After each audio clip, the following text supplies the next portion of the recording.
Good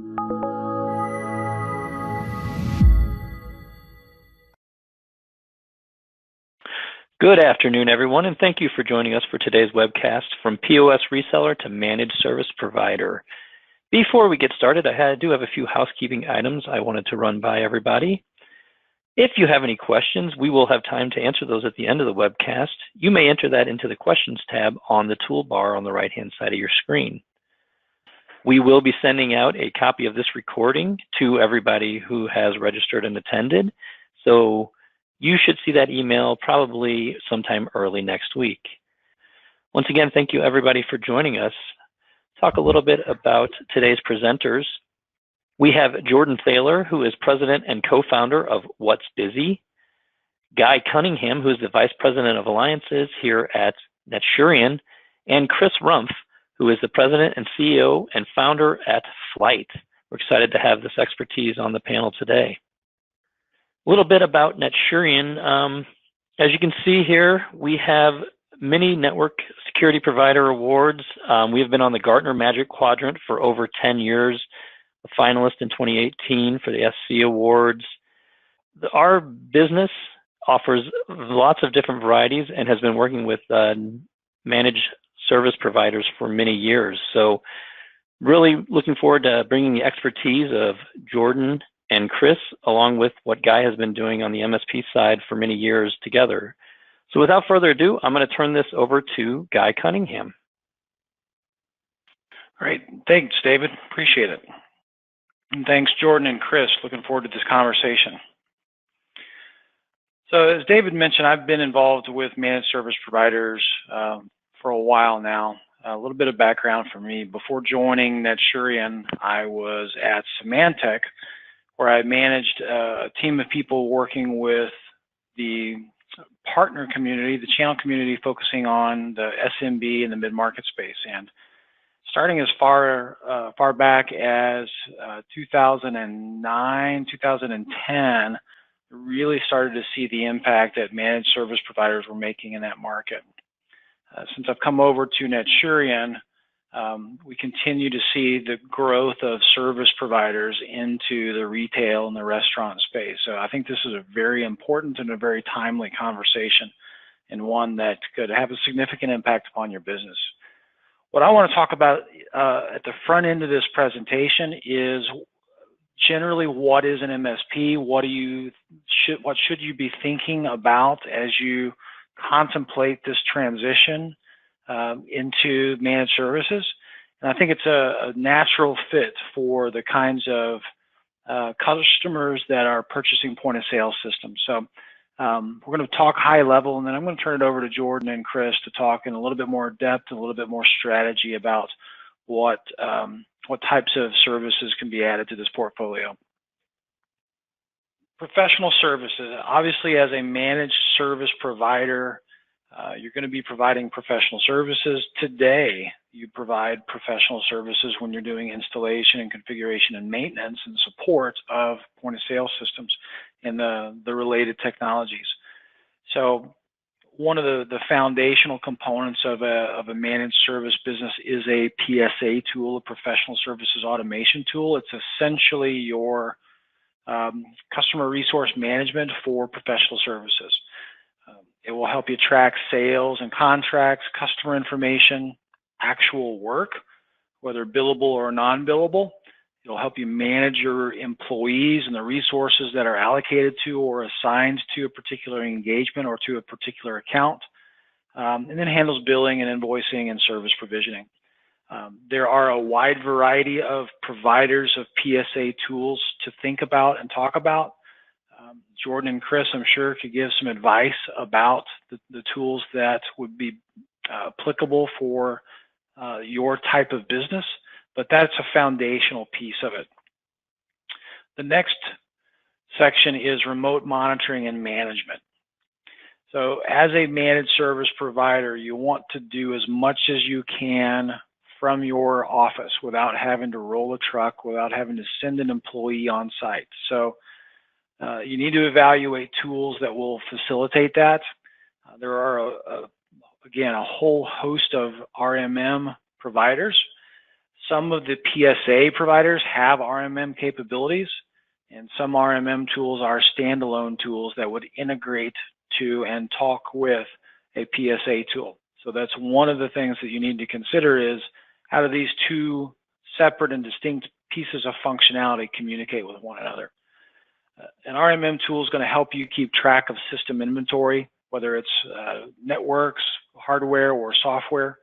Will allow you to remotely monitor and actually manage the network and the devices in that network without having to be on site. You can generate all kinds of reports and tickets of an alerts. Can actually monitor the devices behind the firewall, behind the network infrastructure. And you can also create task automation, workflow automation. So when a particular event occurs, it automatically does a secondary or tertiary task without having to manually do anything. You can also push out patches and updates automatically and remotely en masse. So it's a great tool for creating efficiency and scale to your operation. So definitely a critical part of a managed service provider business. The next thing to think about is, in addition to managing point of sale machines, managing a network, managing digital menu boards, etc., depending upon your customer base, there's additional opportunity to provide management of or subscriptions to different applications. In the obviously point of sale systems, an increasing number of POS vendors are going to a subscription model. And as the reseller of that, you participate in that annuity revenue. You're also probably familiar with providing payments automation. Gateway services and connecting to the banks and the credit card terminals, etc.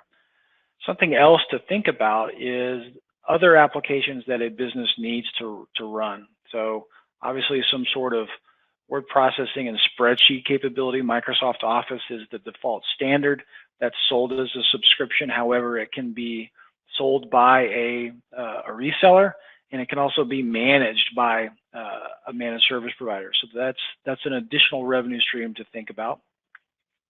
Email being part of that Microsoft Office suite, but then also accounting software and loyalty and customer relationship management software. Those are increasingly available as services, as subscriptions that can be resold by and managed by a service provider. So think in parallel lanes about the types of things that your customers need to run all of their business, not just the transactional part of it, but the back office part of it as well. And I imagine you'll find some opportunities to add to your services portfolio. The next thing that is critical to operating a business today is a robust and secure network. That includes connectivity, how you get connected to the internet. There are hundreds of providers of connectivity services, bandwidth services. The vast bulk of them, 90+% of them, have channels that you can sell the bandwidth and get a percentage of that recurring revenue paid as a commission to you. There's also the management of the security device, the firewall that sits behind the router or the modem that connects to the internet. This is one of the things that NetSurian provides, is managed firewall and managed SD-WAN or software-defined wide area networking. We can help you enter into that business without having to hire network engineers or firewall security analysts. So that's something that we would love to talk with you about from our side of the business. You can also manage both customer-facing and back-office Wi-Fi, and then voice over IP telephony. I mean, everything's moving away from analog to the digital. And if you're providing connectivity and you're managing the firewall, it's a natural extension to think about providing voice over IP services. And again, those are sold on a subscription basis. Dozens of providers good reputation providers of voice over IP service that have channel programs that allow you as an MSP to participate in that revenue. And then finally, cellular failover. Internet connections are not 100% reliable. Businesses today need to be online 24/7 in order to process transactions. So we encourage all of our customers to institute some sort of a failover option, whether that is a secondary bandwidth connection, IP connection, or a secondary cellular failover modem. And again, that's something that NetSurian provides. We have our own cellular modem, 4G LTE failover modems that either sit alongside of or are incorporated into our firewall and SD-WAN solutions. Security is another area that is increasing in its importance and also is a high margin portion of managed service providers' portfolios. There's a whole host of layers of security that you can provide. Some of these would require you to partner with somebody or to hire staff. You know, everything from antivirus to domain name service filtering, intrusion prevention and intrusion detection services, email security services. Those are all things that most organizations either have in place or are familiar with, and those can be provided by a traditional antivirus provider or by a firewall vendor or the email provider. Moving beyond that, PCI requires log retention, log collection and log retention. So having some sort of a log management solution is critical to maintain PCI DSS. Event Tracker, which is a subsidiary of NetSurian, provides log management capabilities. When we manage a firewall or an SD-WAN solution, we include file integrity monitoring, which is a logging of the endpoints and the point of sale machines. And then you can get into security information and event management solutions. This is a very hot topic today. And essentially what a SIM does is it takes the functionality of a log manager and an antivirus solution and combines it with event correlation, with global threat intelligence feeds, and is typically managed by a team of security analysts that are looking at all of the events that occur on a device, on a network, in a real-time basis. Event Tracker is a SIM provider, and we have solutions that scale from the small mom and pop retail to enterprise class organizations. So I would encourage you to reach out to us, and we can talk about our managed service provider channel program for our SIM solutions. User and entity behavior analysis is a component of our SIM solution, but in many instances it's standalone capability, and it's looking at individuals' patterns of behavior and trying to search for anomalies there to see if people are stealing data or if somebody's login credentials are compromised.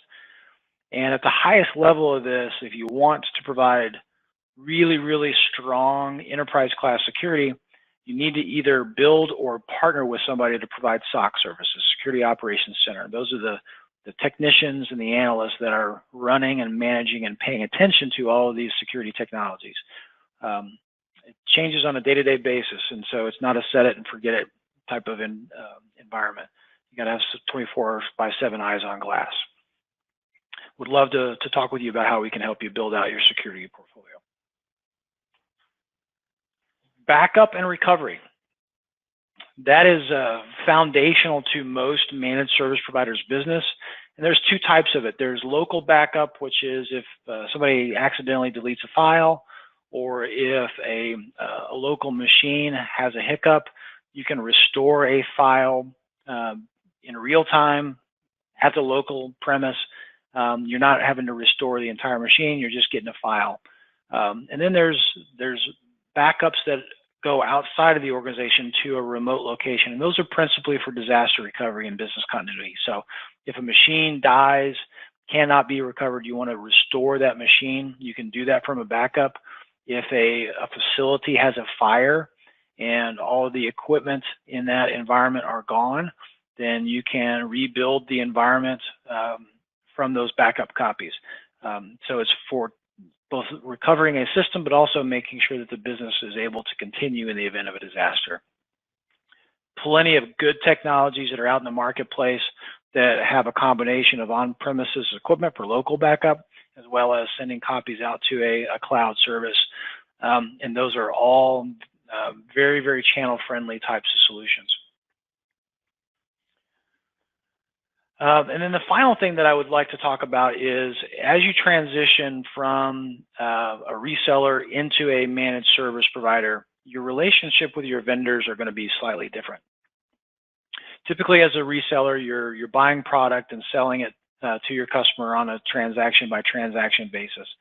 If you've got a lot of customers, typically you can buy in bulk and then resell, but it's still you're an intermediary between the vendor and the customer.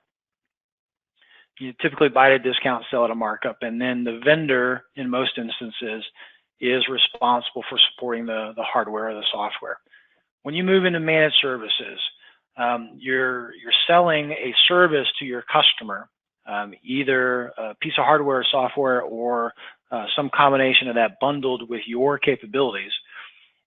What you want to do is you want to standardize. You want to build your business practices around specific technologies that you get to know intimately. As a reseller, you can sell anything to anybody, so there's not as much requirement for standardization, but from a business process and efficiency and profitability perspective, as an MSP, you want to try and standardize as much as you can. The technologies and the products that you standardize on will typically become a part of a bundle of services that you offer. Most managed service providers don't sell individual products as a service. They incorporate them into a catalog of solutions.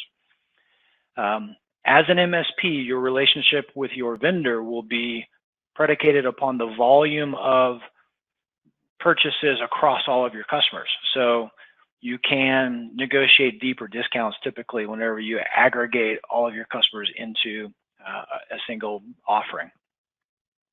And then typically the vendor supports the managed service provider, and the managed service provider supports the end user customer. So if you don't have a deep help desk, think about how those two levels of service are going to be delivered. Who's going to be responsible for actually supporting the end user customer? Under most managed service provider agreements, the MSP supports the customer, the vendor supports the MSP. All right, I believe that concludes my portion of this. I'm going to turn it over to Jordan and Chris to really dig into the guts of retail and point of sale type of environments and what their experience is showing about making that transition. Yep, thanks, Guy. You got I think you or Dave has to pass it over, right? There you go. All right. So let's just call a spade a spade. So the reason you should be on this call is because, in theory, being a managed service provider means more money for you, right? And that's because we're not making as much money on hardware and software anymore. Things are commoditized. Someone can get on Amazon and find the price of a box of hardware and buy it themselves. And installation for a lot of these services is getting easier. But that's not to say that the reseller channel has no place in the future. In fact, we actually think it's pretty healthy if you do the right things and you follow some of the topics we're going to discuss on this webinar. I'm going to discuss things more from a point of sale lens. So the company that I work with and founded, we have a large focus on the point of sale and the point of sale data. So we feel we know that universe really, really well. Chris is going to talk more broadly and give you a better understanding of other solutions that are sort of outside the realm of POS that we cover. But I think in a general sense, the way that we like to define an MSP is a trusted business advisor. And Guy mentioned this on his last slide, which was you can't come out there and you can't sell the merchant something and disappear for 12 months until something breaks or you want to sell the merchant something again. So an MSP is someone that's kind of like your brother or your uncle. You should be seeing them a lot and lean on them for advice. And if you do this properly, you are going to make more money. But you don't make more money just for the sake of upcharging on things. You're making money because you're solving problems. And I think the biggest issue that we've seen a lot of dealers face in this sort of transition when they're watching their hardware and software revenues fall on point of sale under their core products is they're kind of shell-shocked, and they either refuse or just don't know how to learn new skills. And I'm available. We write a lot, obviously provocative content on reforming retail, but if you have any questions, you can always reach out to me. I can put you in touch with other people that know things that we don't to solve your questions, because we're all in the same boat, right? Like if the industry collapses, I collapse, Chris collapses, NetSurian probably sees a downtick. So we're all in the same boat together, and it's important that we have a robust ecosystem to successfully serve the merchants. So if you do want to figure out how to become an expert in some of these new categories, just reach out to me, shoot me an email, happy to have a conversation. When we think about solutions that are under that MSP umbrella, we put things into two buckets.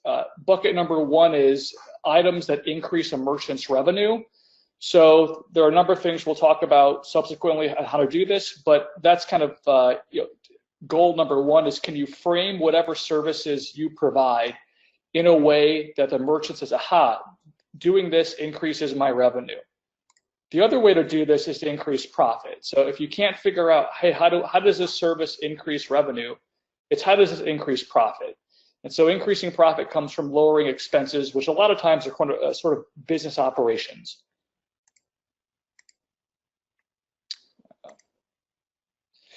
However, all right, this is our world again, so I don't think this is going to necessarily translate to Chris. We find in the point of sale world that if you're going to sell a solution that increases revenue or increases profit, you can't just say it, you have to prove it. And the way to prove that is to demonstrate ROI, or return on investment, which means you must have data.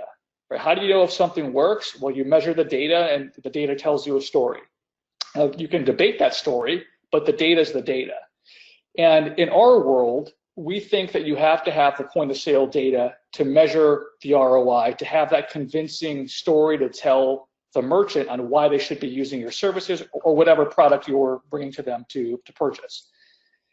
And unfortunately, and this is generally changing, so like I'm optimistic on the macro, but there are still these sort of entrenched fiefdoms and pockets that exist out there that for whatever reason are far behind the times. POS companies don't all think the same, which is, I mean, maybe not so unexpected, but when you're looking at sort of business logic and things that make their customers more successful, make their resellers more successful, some of these things just have to get done. And unfortunately, there are POS companies who don't believe this. So we're seeing this trend towards an open API where if you're going to integrate to a point of sale, or you're an MSP that wants to work with a point of sale provider, you can extract data, or you can find a solution that extracts the data from that merchant's point of sale to measure ROI of whatever tool you're going to sell. And this is like one of the beautiful things in the acquisitions that happened with Shift4 and Global Payments and Heartland is they bought these legacy point of sale assets, and they started transitioning them to, not to cloud, but to make the data available so you could have the information to measure ROI. But there are still point of sale companies that don't share this view. Revel is kind of all over the place, to be honest. I don't know where they currently sit. 2 years ago, they were charging for API access, which just means that if you're an MSP and you've got some solution to sell a merchant, it's obviously more expensive for you to figure out if that product is a good product, which means the costs get passed back to the merchant, and ultimately nobody wins. Toast is another one of these point of sale guys that are fairly new, that has an API that's priced. It's not as egregious as some of the other guys on the list, but I think it's like $20 per month per merchant for an unlimited number of integrations. So a merchant's got to pay $240 a year if they want to have their data turned on, where you can actually measure the ROI of some solutions you offer. Then you've got the old guard. So Micros and Aloha are the two perpetrators that really come to mind here, where they have a walled garden and they charge for every single thing. This just inflates cost to, frankly, an unreasonable level and makes it really hard to be an MSP on top of these systems. And lastly, you've got a contingent of POS companies who just can't get their heads out of their butts. They refuse to even have discussions about how to make data available and have APIs. These are some of the offenders. The list there is probably 50 to 100 point of sale companies long. And if you're an MSP, I literally don't know how you work with these companies, because you have to have the data to prove the value of these solutions. And that they're not figuring this out, you just kind of have to scratch them off your list and say, is there someone else I can work with? We're going to go through some examples of solutions that we've seen in the market that, like solution categories, I guess, in point of sale that increase revenue and increase profit. So one of the ways to do this is increasing average check. So if you increase the average check of a merchant, doesn't matter if it's retail, doesn't matter if it's restaurant, you're obviously going to drive more revenue to that business. Some of the ways to do this include coaching. So can I convince and train and teach my employees how to sell more to each customer? And this is not necessarily a bad thing. You're not trying to milk the customer and pull the wool over their eyes. You're just trying to give them a better customer experience. And the employees that do this well actually get, typically they get bonus, or they get better tips, or they win some competitions, because you see a lot of times that there are merchants running competitions on who can sell the most. Another way to increase revenue is scheduling. So employees have different behavioral patterns. Like some people might do really well when it's busy. Some people might languish when it's busy for whatever reason. It doesn't fit their sort of persona. And so you can find products out there that understand and look at this data and can help you figure out, hey, how do I work Sally's server to maximize the earning potential for my business? And in general, like these sorts of activities, we see about a 2 to 4% revenue lift in the sales data. So if you want to quantify this, and obviously you have to have the point of sale data, but this is the sort of ROI you can expect to see from these sort of activities. Marketing also can drive obviously a ton of top line revenue. And Groupon, which horrible for the bottom line of the business, but very successful in driving revenue. And so there are a number of things you can do to drive revenue for a merchant. In a general sense, you can think of marketing as trying to offer the right thing to the right person at the right time. There are about a million ways to do that, a lot of different channels, a lot of different tools. The more prescriptive you can be in the marketing, so this text will show you what that means. The more concrete you can be in the ROI, the more you can give them some assurances up front that, hey, if you do this, we think it's going to be this level of successful for you, the better it is for the merchant, right? And the more likely they are to say, oh, wow, this MSP really knows his or her stuff, and I should work with them. And if you think of the marketing universe, because again, there's a million products out there, all these different tools, whether it's loyalty or mobile payments or email marketing, these are just ways to gather information to figure out, are these marketing campaigns driving lift? So a little more convoluted, we could spend like a whole hour going into how that actually works, but marketing tools in general are generating data you can use to prove lift to the business. And everything that you offer, you need to make sure it actually works and drives results, because if it doesn't, not only will the business probably get pissed off, they're eventually going to lose money, and maybe they're going to lose so much money they're no longer in business, and now you've lost a customer. So business hours, another way to drive revenue, you can use kind of aggregate data. We call it big data. That term might be a little passé now. To understand customer behaviors in certain geographies and figure out how to fine-tune the operating hours of the business. So, hey, this merchant really should open up later on Saturdays, but stay open later on Saturday nights, because there seems to be an influx of traffic after 9 p.m. and they close at 8:30. So these sorts of things can drive incremental revenue for the business. We see about a 1% lift, depending how much you want to optimize this. You can also go down to specific items. So you can find that, hey, maybe I'll show my age. So when I was growing up, Furbies were like the coolest thing on the block, and everyone wanted to have a Furby. People were spending $500 and clubbing their neighbor over the head to get a Furby at Toys R Us. And so these sorts of trends can be seen in aggregate data where it's like, hey, this item is getting really hot. Maybe this merchant should start offering it. Maybe this merchant should figure out how to manipulate pricing on these items. And those sorts of things can drive incremental lift. We see about 3% from this other activity. Let's next talk about profit. So if we kind of continue with that items example, there's a way, if you understand the cost of goods of an item, you can optimize the sale price of that item, what's called price elasticity, to figure out how to kind of surreptitiously change consumer buying behavior to drive lift. So for instance, like if you have a business that sells hamburgers and French fries, you might find that the French fries have a super high profit margin. And so is there a way to deprecate the cost of a burger to drive more purchases of French fries, because you know you're actually going to make more money if you sell more French fries? So there's some number of tools that are kind of in this category that allow you to do that. And you can get a pretty substantial profit lift if you do this right. It also depends how poorly the business is run to begin with, but you can expect up to 15% profit lift if you do this the right way. Theft is another one. I think it's fairly obvious. Anything that gets walks out your door in an employee's pocket is coming out of your bottom line. You should be using some algorithms to look at theft. This is kind of a no-brainer. And I find it, it's sadly, but I find it hilarious that merchants will buy theft tools and they'll run the theft tool for maybe a month or 2 months and pay for it.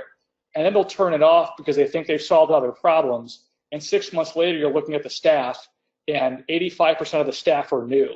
And it just baffles my mind that merchants aren't paying for a theft product on an ongoing basis, because if you're having turnover in your employees, you're obviously going to have new opportunities for people to steal from you. So this is kind of a job of an MSP, is to convince them, hey, if you do theft the right way, you're actually going to make this much more in profit, about 4%. So you should probably keep this thing turned on 24/7. There's no reason to buy it once and turn it off. It's a dumb idea. Lastly, you can look at labor. So can you align staffing with machine learning, right? How many people are going to be in my business next Friday based upon weather and events and things like that? Can I optimize my labor model accordingly so I'm not overstaffed and understaffed? And if I do that, what can I do? Well, you can actually find a 20% profit lift by aligning resources. This is like a super, super well documented area of opportunity. Like there are a number of PhD programs that have done retail and restaurant optimization. And you've got very public data sets out there that say, hey, if you use machine learning or even better data science to optimize your employees, here's how much revenue and profit lift you can get in the business. And lastly, before I turn it over to Chris, we find that, and this is why we're on this MSP call, we find that a lot of merchants need help with these tools. So it's not like that little chicken roaster commercial where it's the set it and forget it. You kind of need to step back in and follow up with the merchants continuously to make sure they're executing the changes that whatever tool you sell them is promising to offer. If they don't execute the changes, obviously they start to blame you because they think that the tool's not working. But the tool might be the world's best tool and perfect fit for their business. They're just not using it the right way. So we are continually finding now that good tools that are out there are coming with sort of advisory services where it's auditing the business. So if you're running a marketing campaign, it's not just, hey, spend $5,000 on marketing and see you later. It's constantly monitoring that marketing if it's being run to figure out, is this marketing actually working? How much is it working by? And then fine tuning the marketing in real time if it needs to be changed because there's something that's not going according to plan. So this sort of stuff is important. Like here's a screenshot of sort of what you should be able to expect. And if you're an MSP, this is critical for a number of reasons. So one, advisory services are actually more lucrative to the MSP, but you could sell a tool, let's just call it loyalty. You sell a loyalty tool, it's from some other third party, maybe you're gonna get an ongoing revenue share of 20% or something like that. So if the tool costs $100 a month, you're putting $20 a month in your pocket. Well, if it's got advisory services, those advisory services, if they quantify ROI the right way, you're able to now go to that merchant and maybe you sit down with that merchant for an hour every month with your little checklist of advisory things, and you're able to charge $200 an hour, right? So 20 versus 200, yeah, it's a little more manual, but it's 10 times increase in revenue. And those are the sorts of things you should be looking for in these kind of tools. The beauty of this too is it also demonstrates ongoing value. So it's not just, again, you showed up in January, I don't see you again until December. You're coming in on a continuous basis. You're demonstrating the value of these tools you're selling me. You're proving you're an expert and showing me how to optimize and get the most out of these tools and what it's worth to my business. Because we always want to sort of ground things in the perspective of talking about profit and talking about revenue, because merchants really look at those two KPIs, and that's how you should think of every solution you offer them. So I think if you're looking for tools, you really need to look at tools that prove the ROI, which mean you have an open POS, and then think about throwing advisory services on top of these tools, because at the end of the day, those are going to be more lucrative from a gross revenue perspective for an MSP than the ongoing rev share. And now, Chris, I think it's up to you to turn over, and I'm trying to figure out, Dave, is that on your end? Do you pass the presenter role to Chris? Yes, I'll pass that presenter role now. Cool. Awesome. We're in the home stretch here, so thanks for hanging out. Again, my name is Chris. I'm the president over at Flight. We are a 13-year-old MSP that specializes in restaurant, retail, and professional services IT based out of the Midwest. We have customers in 26 states, a couple of places up in Canada, and holy crap, we're doing fun things. It's a good time. So my role here is to kind of give you an idea of what is possible and how this looks in practice. And so I want to try to give you a little bit of some tangible things that you can take away, especially for those of you if you're in reoccurring revenue models or dabbling with reoccurring revenue models, but not necessarily getting to a point where you're automating your internal and customer-facing services to take full advantage of the profitability of those reoccurring revenue models, or if you're in the sense where you're still questioning how you make a reoccurring revenue model work based on what you're doing right now. And so I have a very basic 3-step process for you to just think through and take a look at the couple of things that you can do in your business today to start walking down the path. The first one is automate. And I'm a big proponent of automation, both internally in your business, running your day-to-day operations, as Guy said, regarding your professional services automation and remote monitoring tools.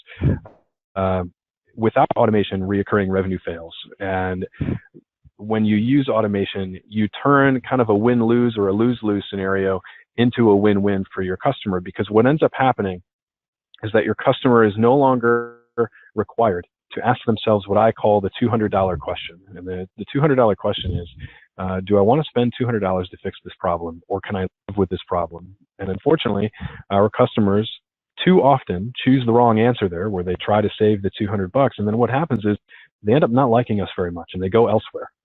And a large majority of the customers that we acquire onto our automated system, they come over because of that reason.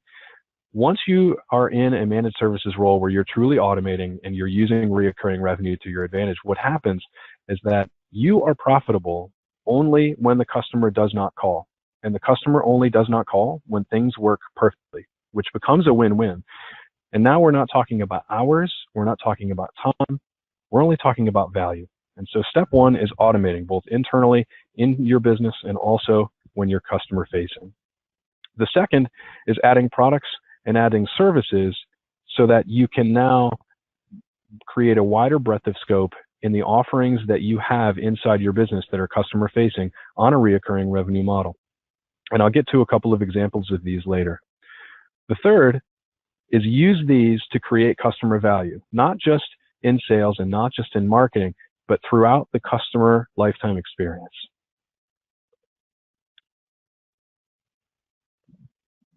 So how do we automate? Guy talked earlier about PSA and RMM. They are important pieces. In fact, they're critical pieces. You cannot succeed without these two things. And as Guy said, most of them are either fully integrated or completely unified as one single product. There are so many out there, and they all do different things. There are many that are geared towards specific verticals of industries. You're welcome to reach out to me. I can point you in the direction of what we use, what other people use, what I know of other industries, if you have questions on searching for those right tools. The next thing is an internal analysis of your people. If you're not using an entrepreneurial operating system like Traction or Rockefeller Habits, I strongly urge you to go and grab one of those books or something like that and begin to implement that in your business. One of the first things that you'll find in those processes is that you're looking at the people that are in your organization and determining whether their butts are in the right seats. And what that means is this the right person for the job that they're performing? And many times as you transition your business into this different model, job descriptions change, role types change, the emotional connection that people used to have to customers are different. And so in a lot of cases, people may not be the right fit any longer, and you'll need to readjust their job role inside your organization to be a better service to your customers. And then finally, you need to make sure that your business is technically skilled. It's very important, especially in Jordan's industry, and we have a lot of customers in restaurant and retail as well.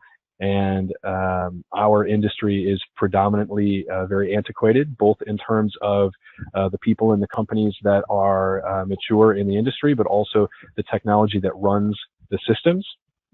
And many of those folks don't have the skills to be able to truly transition and become a managed services provider. They are not well trained in automation and to go deep into the technology stack for their customers to be able to do things in a complex way. And so it's very important that your business is ready from a technological standpoint to be able to really go to the next level to give your customers the automation, the experience, and the value that they need in order to have a mutual success. So what products or services can we look at? Now, here's a whole bunch of them. And these are blatantly stolen from a guy named Jim Roddy, who is a super cool dude. And he works over at a company called Vantiv, which is now WorldPay. And he came up with this kind of master list of things. There are more things than this.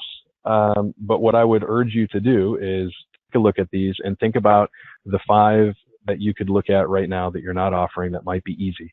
I can tell you that if you're not offering infrastructure services in terms of television and internet service, if you're not offering hosted VoIP, if you're not offering managed firewall in the cloud and including some sort of 4G or secondary WAN failover with that, those are very easy things to get started with. There are so many companies that will allow you to completely white label services there and still maintain a very, very high profit margin on those products.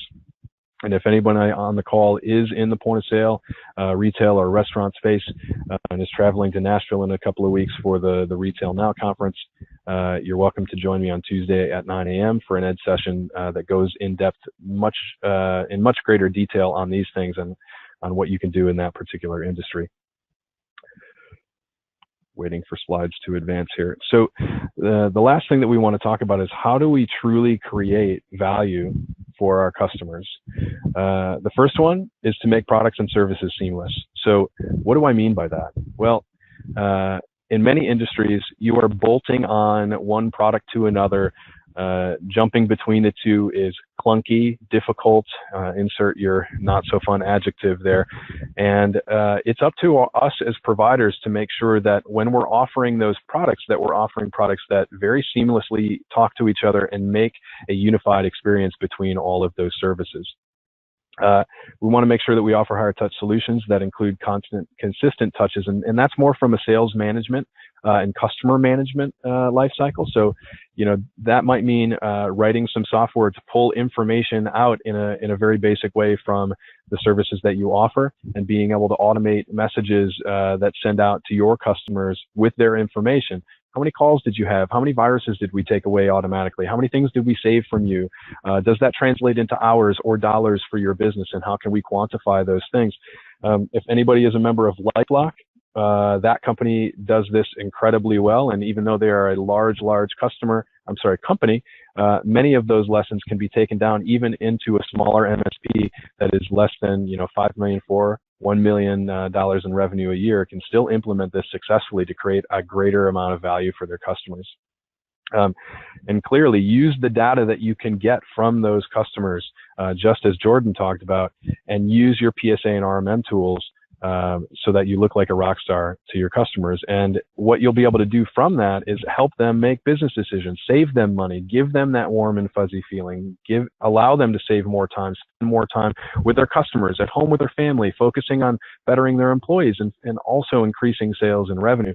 And once you really have a good idea of what this roadmap looks like, those 5 things start to fall into place very naturally. And I hope that over the course of the last few minutes, maybe the cogs are starting to turn in your mind what can we add, what can we change, what can we do in our business to get. So that's my slide. All right. Thanks so much, Chris and Jordan and Guy. Very informative. Thank you all for joining us here today. We do have time for a few questions. So looking through the question box, we have a couple come in. So if you have any more you want to submit right now, please feel free to submit them, and I will ask them as soon as I can. So the first question I have is, how do I know if a POS company has an open API or is open to sharing data to help me become an MSP? This is Chris here. Just need to call them. They are already a reseller of that software. You should have some sort of channel manager or partner that would be able to give you that information. Otherwise, you can look online, and even just a Reddit thread and stuff like that will give you some good direction on what things look like and what's open and what's not. Great. Thanks so much, Chris. The next question that we have here is, how should I identify companies that offer the types of ROI solutions you talk about? Oh boy. I would strongly encourage you to move slowly and make the right decision rather than move hastily and make the wrong one. As an example, just in voice over IP alone, there are hundreds of companies that you could partner with, and all of them vary in terms of how deep you need to go in your business to facilitate those things. In our business, we have a philosophy of being the only entity that touches our customers. So everything that we do is branded as Flight. Our voice over IP product is Flight Voice. Our point of sale is Flight POS. Flight Protect for our 4G management, and all of those things are branded, seamless. There's a cloud portal they can link to from our, and of those in the background, running code that's actually sitting on someone else's server. So a lot of the stuff that we do is a complete white label. But if you don't have the technology resources to really go that in depth and be the one that's staging everything, building everything, supporting everything, there are other providers that are out there that do a lot more of those things, and then just take a slightly larger piece of the pie. Again, in my business, I want to take the largest slice of the pie and do the most work, because we can use automation in our business to create a higher profit margin that way. But it may not make sense for everybody. You're welcome to email me offline, give me a shout, see me at any of the conferences, and I'll give you a lot more information based on your own business. But without more information of what your specific situation is, it's hard to say, go to this company or look at these sets of companies, because there are just so many, and the gamut that they run in terms of how deep they integrate or how much they do versus what you do, it varies so much. And so you really need to look out and find which is best for your own setup and your own business. That's great. Thanks so much, Chris. So looks like I have maybe one more question here I could ask. Which POS companies are already on the track of helping their dealers transition to MSPs?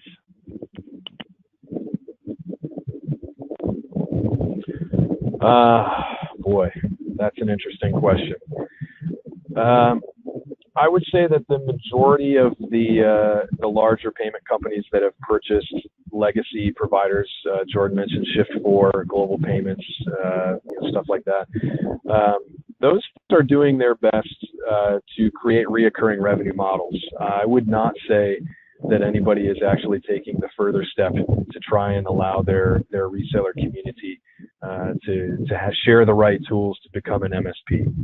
And so that's really something that that's an area where each individual reseller company can really set themselves apart.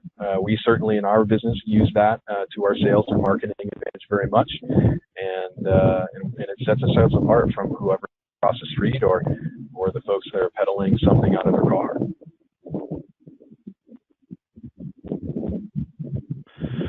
All right, thanks so much. Well, that's all the questions we have for now.